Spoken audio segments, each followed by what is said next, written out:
si Sir Cyril Anthony David, Marketing Officer sa Pag-ibig Fund Davao. Sir Cyril, maayong buntag. Hello Ma'am Renz, maayong buntag sa inyo sa RMN. Sa ato ang mga viewers and listeners, maayong buntag. Once again, Ma'am, salamat sa inyong opportunity na gihatag aning via Zoom nato para ma-share or matubag ang mga pangutana sa atong mga members. So once again, Ma'am, daghang salamat, maayong buntag. Yes sir, Cyril, ang unang natong pangutana sir ning bahin sa kiniganing system sa Pag-ibig Fund. Sunod-sunod manggod nga nagka-problema like atong sa PhilHealth sir, unya naapoy mga hulga sa ubang mga kaniganing sistema. Sa website mga yun ana sir, wala bay hulga nga nadawat karon or wala bay mga reports, incidents nga gihack ang website or system sa Pag-ibig Fund kay daghang mga members sir ang nabalaka? Okay. Ma'am, regarding ma'am sa ato ang system, so far so good ma'am ang ato ang service atong mga online services pati ang ato ang system mismo na ginagamit diri sa ato ang mga opisina.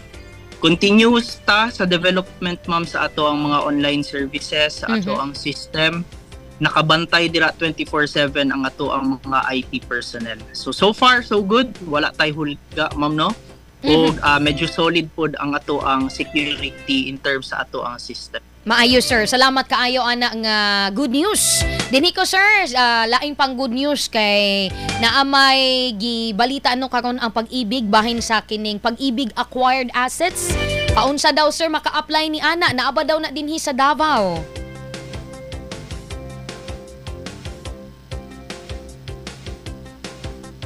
Sir?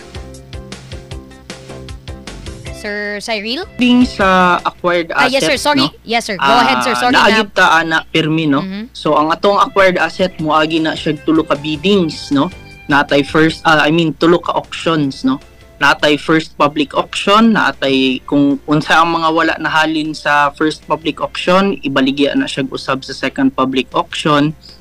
Unsa ang wala nahalin sa second public auction ibaligya na pud na siya via third public auction. Ang kaning acquired assets nato ma'am, pirmi ni siya so naagid ta ani pirmi.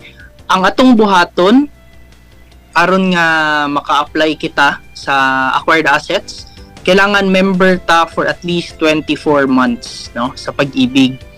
Not more than 65 years old ang atong edad ug not more than 70 years old at the date of loan maturity.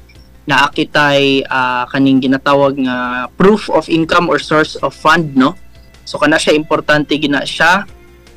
Og lastly wala kitay mga previous accounts na na-foreclosed or na-cancel or na-bought back. Kani siya ma'am, kaning mga acquired asset nato makita nato ni siya sa ato ang site at www.pagibigfund.gov.ph. Download nato ang mga acquired assets dito na list. Bisitahon nato na siya isa-isa kaya nga to ang selling manggod ani is as is where is so kung unsay condition sa balay naa ba siya nagpuyo or wala as is gyud na siya. Once natay mapili nga balay moadto ta sa ato ang housing hub sa Price Tower diri sa Bahada, drop ta didto og bid forms nato so kana siya magpaabot ta na makontakta sa ato ang housing hub if ever kita ang nidaog or wala. Okay, salamat kayo ni ana sir sa pagsaysay sa mga angay buhaton aron maka-avail ni anang Pag-ibig acquired assets. Sir Cyril, lahi pod ba ning housing loan sa Pag-ibig? Nangutana man gud si Bertles Queres.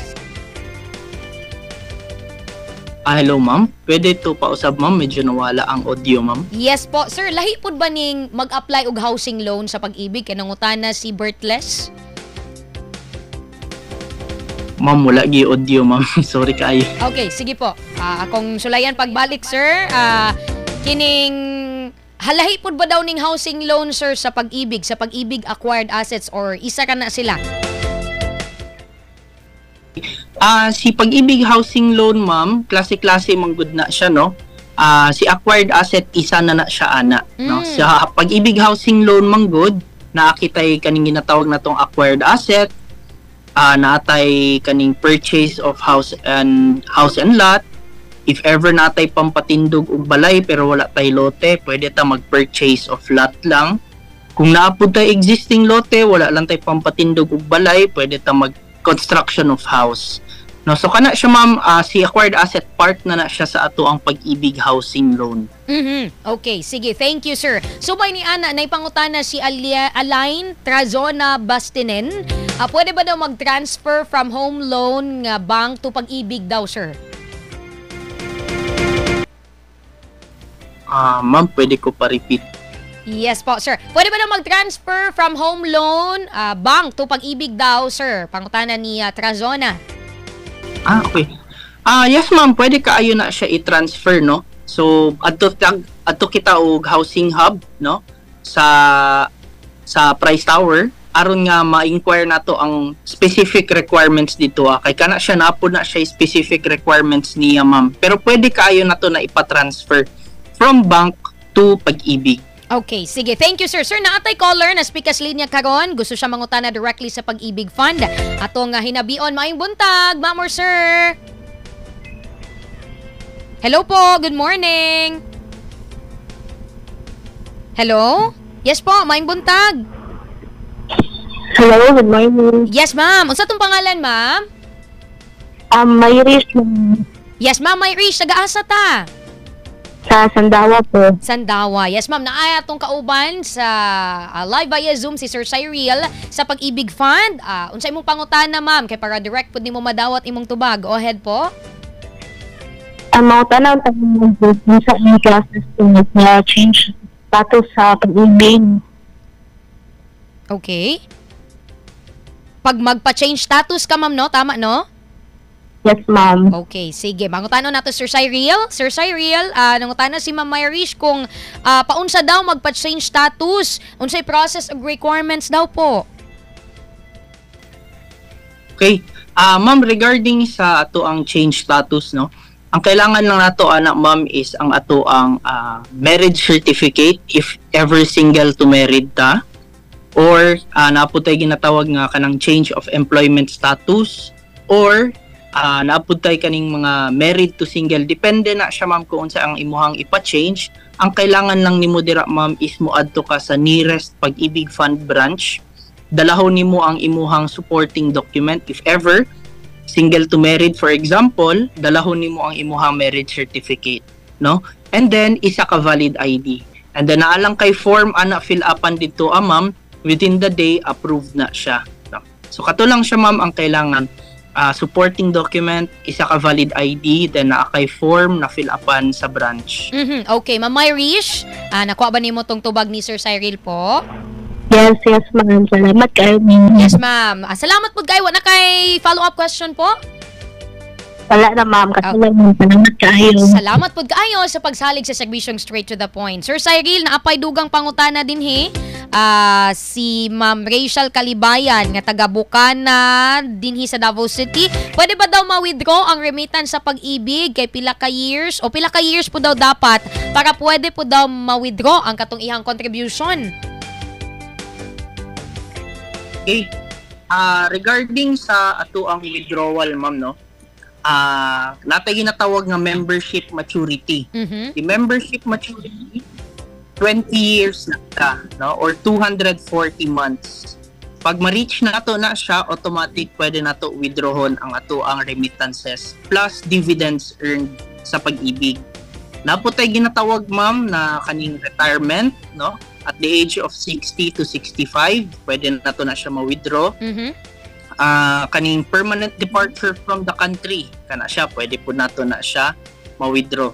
So kana under ana na grounds ma'am, pwede na to na siya ma-withdraw. Ang pinaka-common gyud dira is 20 years kanang membership maturity. Okay. Dili pud but pasabot ma'am na 20 years na ta nanarbaho, automatic pwede na to siya ma-withdraw, no?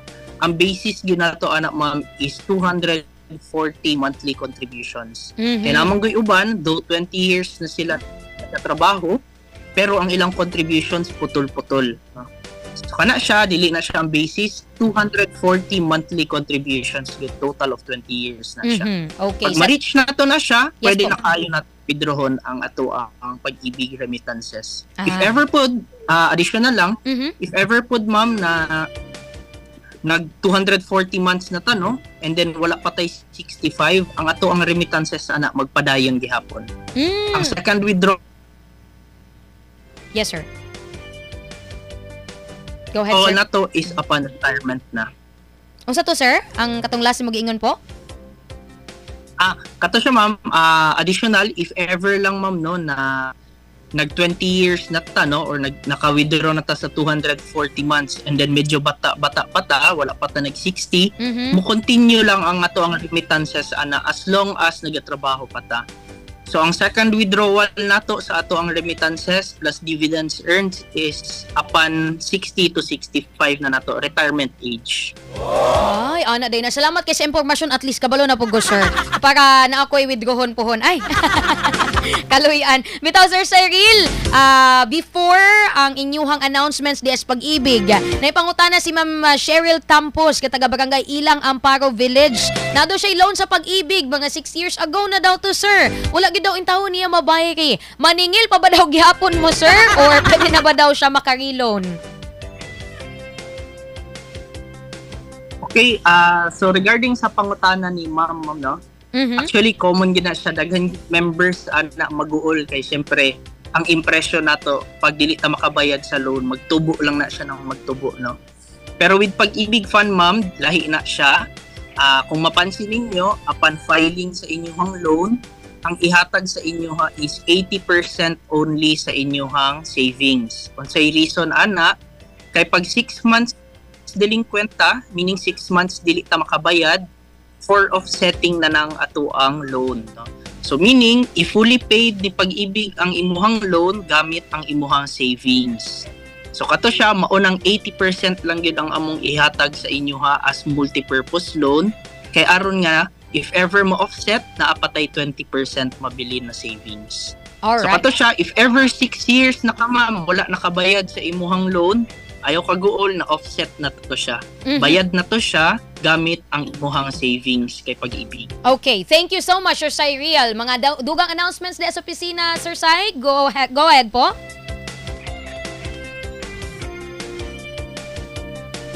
Hello, sir.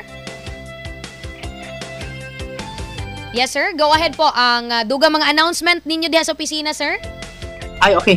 Ma'am, sa karon lang amo lang i-announce padayon gihapon ang ato ang penalty condonation application, no. So kani siya usa ni siya sa mga tabang ni Pag-ibig Fund sa ato ang mga employers, no, nga na ay unpaid remittances katong mga previous years, no, na wala nato nabayran. So especially atong COVID na time, if ever kamo as employer wala mo naamoy mga bulan nga wala na bayran, applyin ninyo ang penalty condonation aron nga ma-settle ninyo katong mga unpaid remittances, no? So adto lang mo sa nearest Pag-ibig Fund branch, comply lang ta sa requirements. Kato lang ma'am, located di ay ang Pag-ibig Fund Davao Bahada branch, fronting Durian Hotel, Bormajeco Building, 2nd floor, open ta from 8 to 5 p.m. no? Open to all transactions. Once again, ma'am, thank you so much sa time na imong gihatag.